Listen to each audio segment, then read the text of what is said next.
Ketika ada salah satu dari pasangan Capres-Cawapres yang mengangkat kembali kasus KM50 ini, kami bersyukur karena ternyata masih ada yang waras, masih bisa melihat dengan jernih bahwa peristiwa ini adalah bukan peristiwa yang patut dilupakan atau tidak perlu ditindaklanjuti gitu.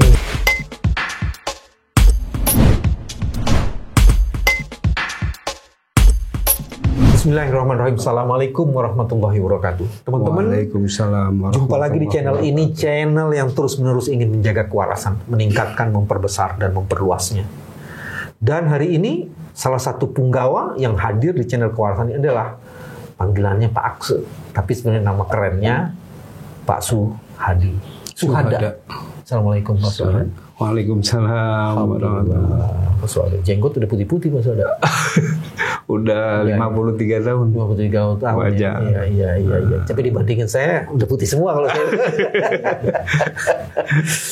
Sehat ya Pak Suhada? Alhamdulillah sehat. Bukan sehat di sini Pak, harus waras juga Pak. Iya, banyak ya orang sehat nggak waras ya Pak. Banyak Pak. Ada kan. Salah satu bentuk kewarasan yang ditunjukkan adalah Bapak terus-menerus ingin menuntut keadilan atas almarhum Faiz Ahmad Syukur yang meninggal di kilometer 50. Dan sahabat-sahabat gitu. Nah, dan beberapa ada 6 orang Pak. 6 orang. 5 orang sahabat lainnya dari Faiz. Apa yang Bapak ingin katakan ketika kilometer 50 diangkat lagi di pentas nasional di perdebatan calon presiden sebagai isu yang mungkin secara hukum sudah selesai, tapi secara keadilan itu belum ditegakkan secara baik. Pak Suhada. Iya, pakai jargonnya channel ini menjaga kewarasan. Alhamdulillahirabbil alamin. Ketika ada salah satu dari pasangan Capres-Cawapres yang mengangkat kembali kasus KM50 ini, kami bersyukur karena ternyata masih ada yang waras. Bangsa ini, anak bangsa ini masih ada yang waras, masih bisa melihat dengan jernih bahwa peristiwa ini adalah bukan peristiwa yang yang patut dilupakan atau tidak perlu ditindaklanjuti gitu. Artinya peristiwa ini adalah sebuah peristiwa besar bagi bangsa ini dan harus menjadi catatan sejarah ke depan bahwa bangsa ini adalah bangsa yang masih memiliki rasa keadilan dan masih bisa ditegakkan keadilan dalam bangsa ini. Kalau tidak, atau minimal tidak ada sama sekali misalnya Capres-Cawapres yang mengangkat kembali kasus ini di muka publik, maka bisa dikatakan kami khawatir bangsa ini nanti benar-benar menjadi bangsa yang tidak beradab, atau dikatakan sebagai bangsa yang biadab. Ini sering saya katakan di beberapa kali pertemuan. Nah, makanya kami bersyukur kemarin ketika Pak Anies angkat peristiwa KM50 ini lagi di. Apa sih yang Bapak ingin tutup dari KM50? Persidangan sudah selesai, tapi apa yang tersisa yang ingin Bapak? Saya belum melihat ada persidangan. Oh, oke. Yang ada dagelan. Ops. Iya. Kenapa? Peristiwa kasus KM50 ini tidak bisa diselesaikan atau tidak bisa dilihat hanya dari tanggal 7 Desember saja. Nggak bisa dilihat dari situ. Tapi dari sebuah rentetan peristiwa panjang sampai terjadinya kejadian kasus KM50 ini pada 7 Desember 2020 dan sampai pada saat pembubaran FPI dan pemenjaraan dari Al-Habib Muhammad Rizik bin Hussein Shihab. Dari pertama dibentuk FPI sampai kemudian Al-Habib Muhammad Rizik bin Hussein Shihab aktif ketika ada orang kafir yang menista agama, kemudian beliau aktif untuk menegakkan keadilan di sana. Itu perlu dicatat sebagai latar belakang semuanya. Jadi kalau dari kasus KM50-nya saja, penyergapan, penculikan, penyiksaan, kemudian pembantaian 6 orang pemuda pengawal ulama tersebut, kemudian direkayasanya pengadilan dagelan. Kalau hanya sampai situ saja, maka kita tidak melihat dengan jernih kasus ini sebenarnya. Gitu. Jadi Bapak ingin meletakkan bahwa kasus ini bukan hanya di 7 Desember. Iya. Tapi ada rangkaian itu. Rangkaian dan rentetan peristiwa sebelumnya yang melatar belakangi. Iya, ada target tertentu. Ini salah satu cara untuk meraih targetnya nih. Iya. Jadi ketika FPI ditegakkan, ketika FPI pertama kali didirikan, dia bergerak di dalam amar ma'ruf nahi mungkar. Ini yang Anda lihat. Itu iblis dan pasukannya, yaitu para setan dari golongan jin dan dari golongan manusia, langsung gemeteran. Sejak 17 Agustus 1998 FPI ditegakkan, iblis mulai gemeteran. Baik. Ya. Dan dia berupaya keras nih. Bagaimana caranya supaya FPI dihancurkan. Kemudian tambah gemeteran lagi ketika ada orang yang lompat pagar menista agama Islam diperkarakan. Dan yang disalahkan adalah FPI bersama Habib Riziknya. Tambah panas lagi. Iblis dan pasukannya tambah panas. Akhirnya bagaimana caranya supaya FPI dibubarkan? Kan begitu. Salah satu teror. Harus diteror dulu. Kalau tidak diteror melawan FPI ini. Begitu. Akhirnya mereka bubarkan dengan cara kriminalisasi Habib Riziknya. Apa sih salah Habib Rizik? Anda mau tanya, salahnya Habib Rizik apa? Waktu dia di penjara kemarin, seluruh dunia tahu bahwa Habib Rizik nggak punya salah apa-apa. Terus dia apa? Supaya menyatakan saya baik-baik saja dibilang sebar hoax. Ya kan? Jadi ada rangkaian mulai dari rangkaian peristiwa itu yang saya maksud, Pak. Jadi nggak bisa diselesaikan secara pengadilan dagelan, apalagi pengadilan dagelan. Hakimnya mereka, yang menuntutnya mereka. Ada nggak pihak kami dilibatkan di pengadilan tersebut sebagai saksi? Ya. Nggak ada. Tapi kalau mereka saja sendiri kalau dia pengadilan buat. kan memang hanya mengungkap kriminalnya saja. Mungkin yang rangkaian tadi itu kerjanya Komnas HAM mungkin. Iya, Komnas HAM juga nggak kerja. Komnas HAM juga cupu lah kalau menurut saya. Apa ya? Masuk angin. Oh gitu. Iya, mau ngapain orang nggak kerja? Ada sebuah kejadian luar biasa, pelanggaran HAM luar biasa yang bisa dia pelajari dan bukti-buktinya banyak valid. Ketika kejadian langsung hancur KM50. Rest areanya dibersihkan langsung. Tapi bukan hanya ada ya hasil penyelidikan Komnas HAM ya. Saya nggak begitu ngikutin itu. Iya, ada, cuma ngikutin apa yang dari Polri, polisi sama itu. Cuma itu aja. Jadi corongnya Polri aja itu Komnas HAM itu. Baik. Pak Suhada, saya mau ke almarhum Faiz. Apa yang masih terkenang? Atau yang masih dikenang oleh Pak Suhada, Akse, sebagai orang tua dari Faiz, almarhum Faiz. Soal Faiz. Faiz apa ya? Penghafal Quran.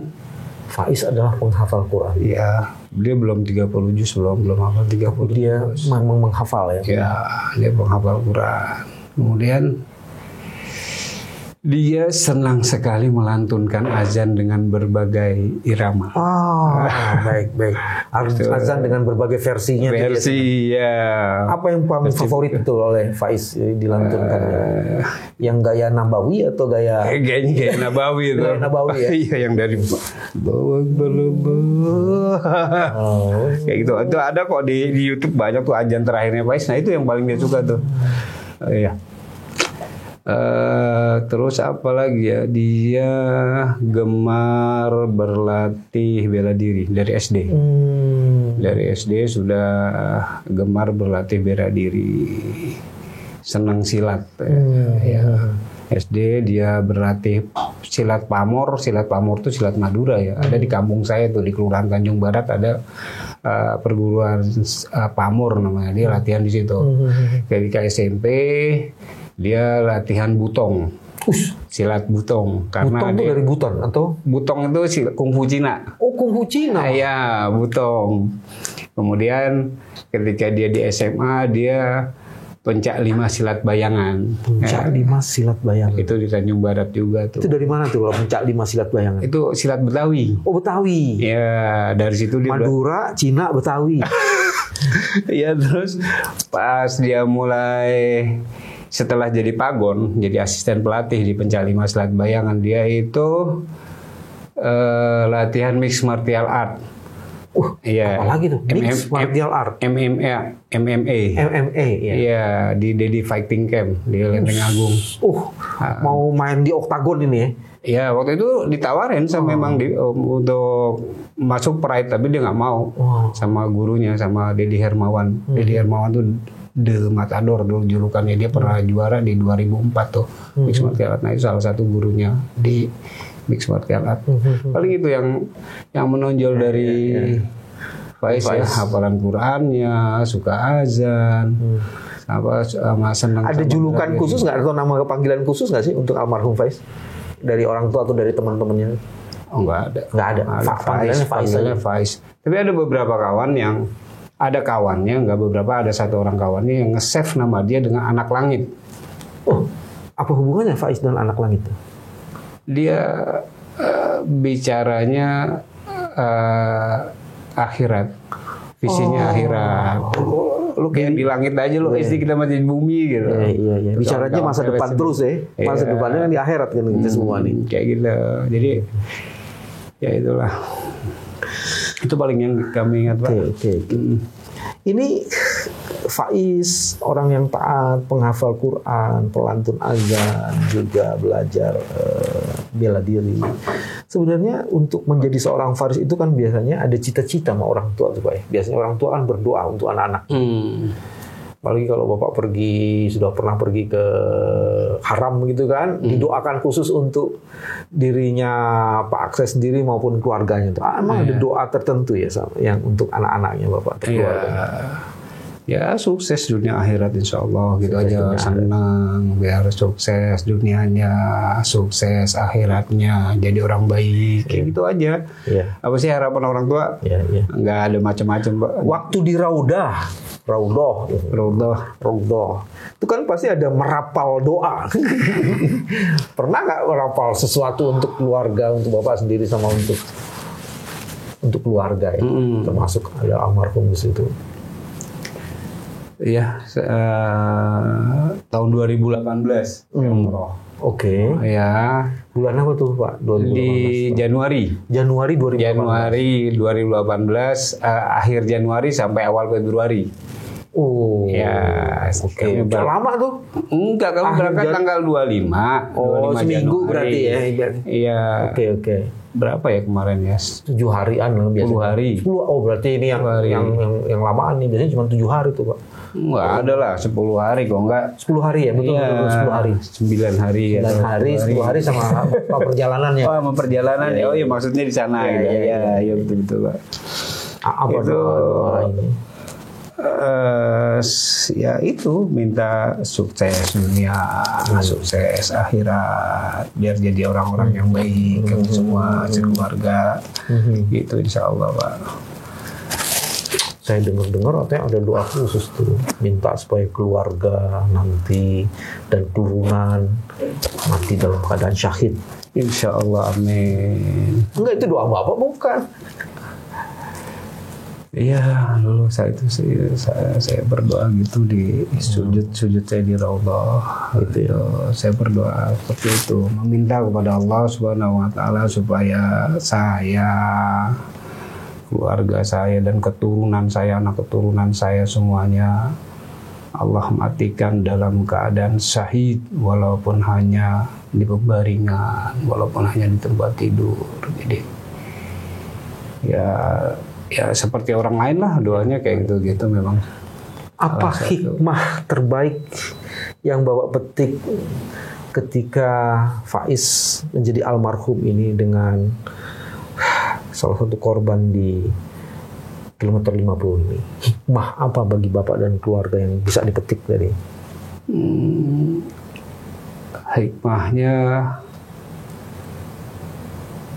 perjuangan belum selesai. Perjuangan. Ya, artinya bahkan baru dimulai ya mungkin ya. Perjuangan baru dimulai. Jadi hidup ini kan berjuang. Berjuang untuk apa? Untuk menegakkan syariat Islam pada diri pribadi.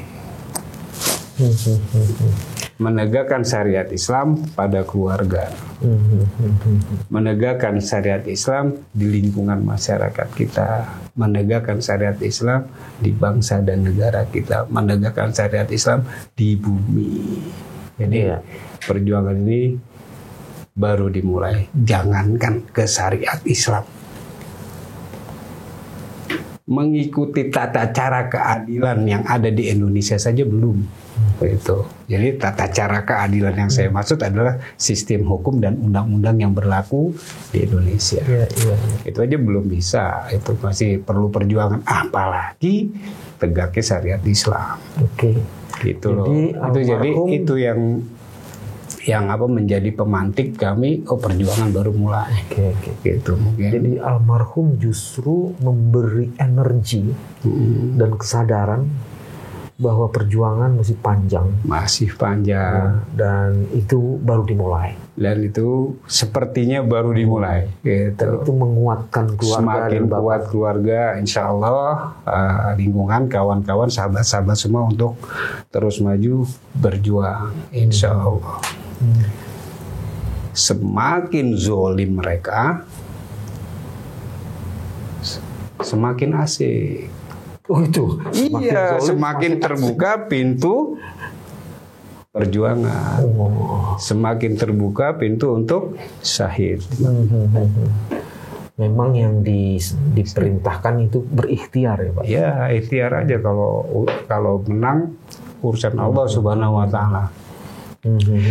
Gitu. Jadi salah satu yang saya ajarkan kepada anak-anak saya ya itu salah satu coba gitu, bahwa antum berjuang aja udah gitu. Pejuang mah nggak ada kalahnya.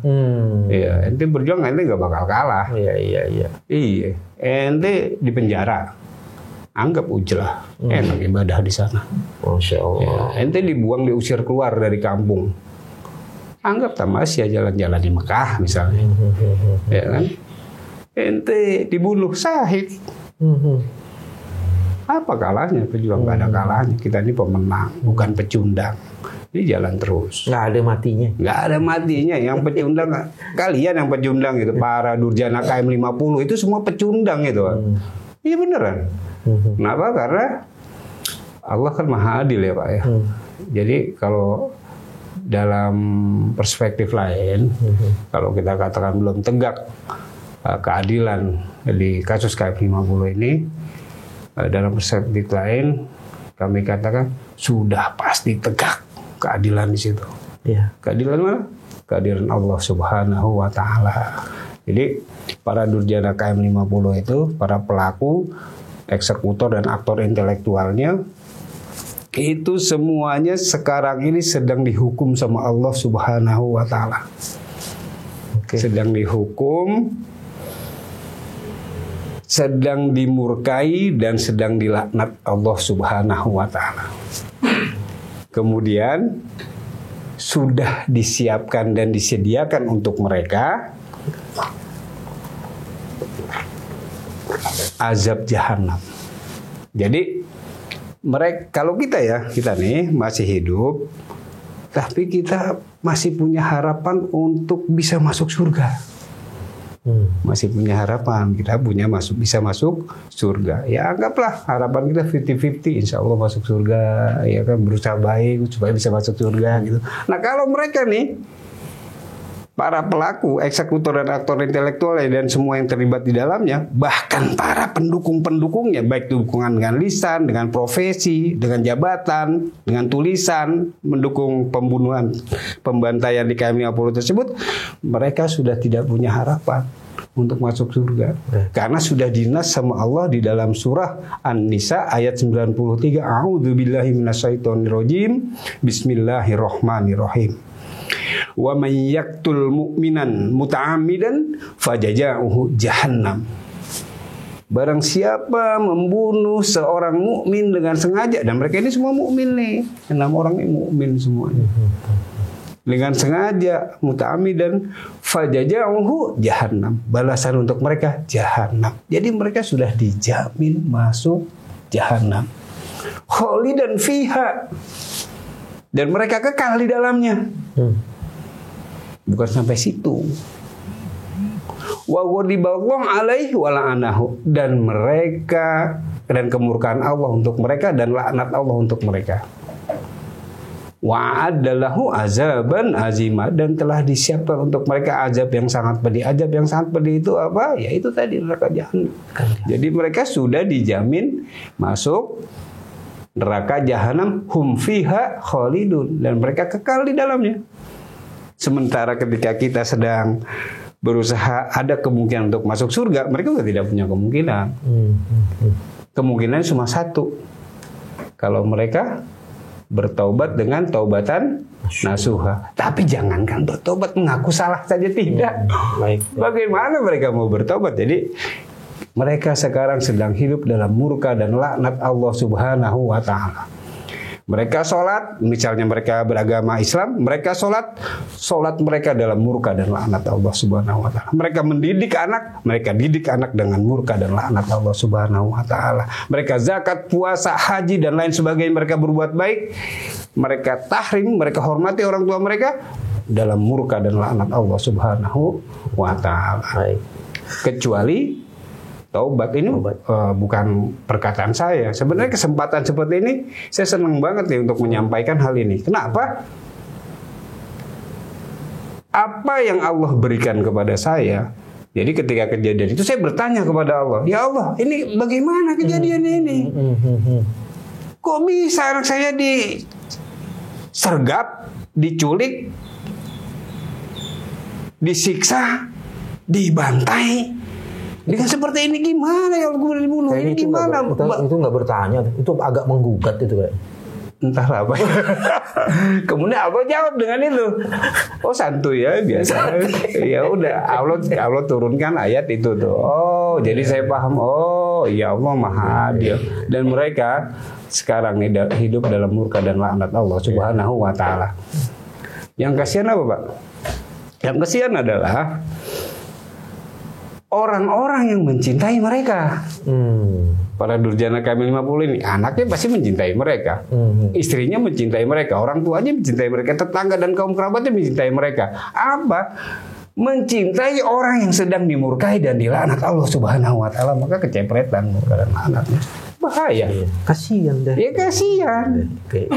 Pak, itu loh. Pak Suhada, apa yang ditanamkan kepada Faiz sehingga Faiz itu menjadi seseorang yang tadi itu menghafal Quran, pelantun azan dan apa sebenarnya yang ditanamkan oleh orang tua pada Faiz? Ya, biasa aja sih Pak, ya nggak ada apa ya. Azam apa gitu yang diberikan, pendidikan karakter apa yang dibangun oleh orang tua? Apa ya? Ya biasa aja, nggak ada apa-apa, nggak ada hal yang lebih lah, biasa aja berkeluarga, saya juga biasa aja ya, sebagai orang tua juga banyak salahnya lain sebagainya, atau banyak kurang tanggung jawabnya juga kepada anak lain, semua biasa aja, nggak ada yang lebih, sama seperti keluarga-keluarga lain. Cuman ya mungkin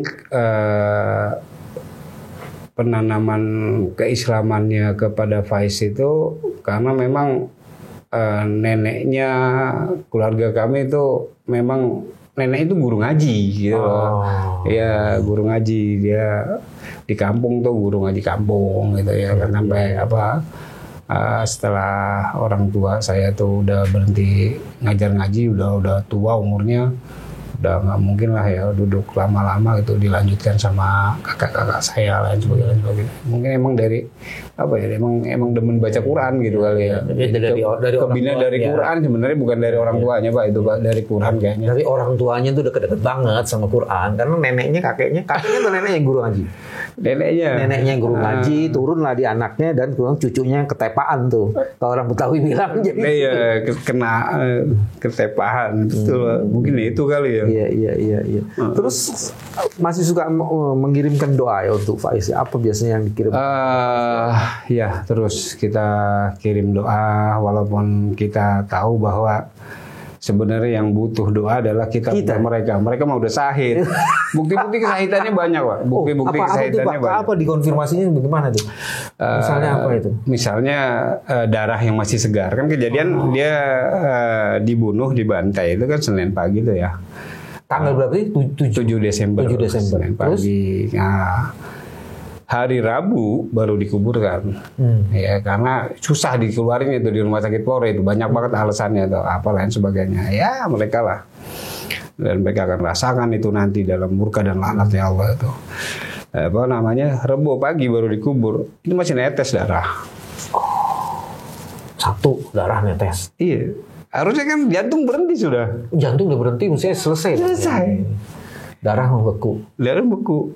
Netes tuh namanya darahnya. Jadi artinya sampai anak saya tuh yang turun ke kubur tuh bilang, "Babe, kok Ais masih berdarah, Be? Itu nggak bersih tuh mandi ini." Bukan gitu, orang udah meninggal tuh darahnya udah nggak jalan, udah berhenti. Itu darah sahid gitu. Oke. Darah satu. Coba bau nggak? Cium. Be, wangi, Be.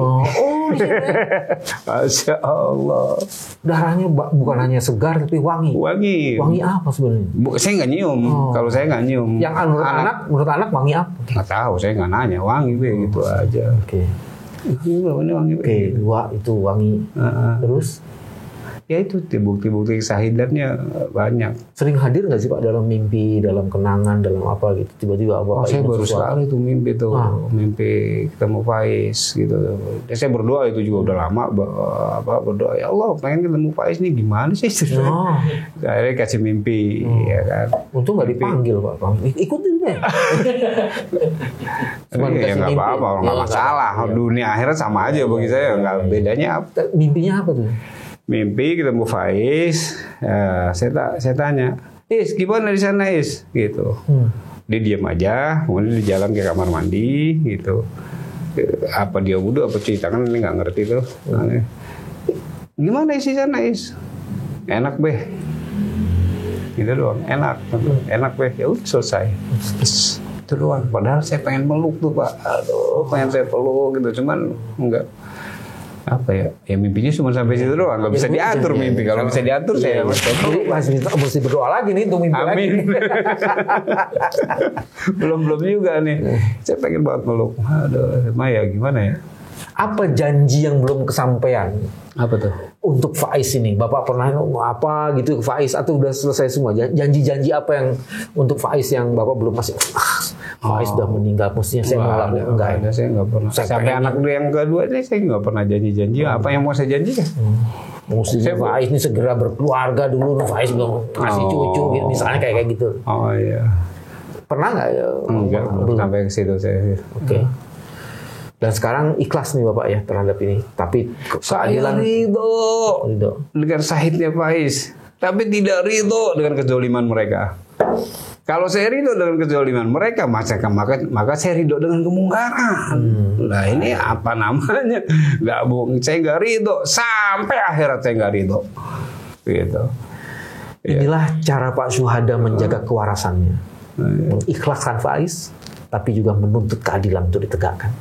Dan salah satunya dijanjikan oleh calon presiden Anies Baswedan. Terima kasih, sampai ketemu lagi. Assalamualaikum warahmatullahi wabarakatuh. Waalaikumsalam warahmatullahi wabarakatuh.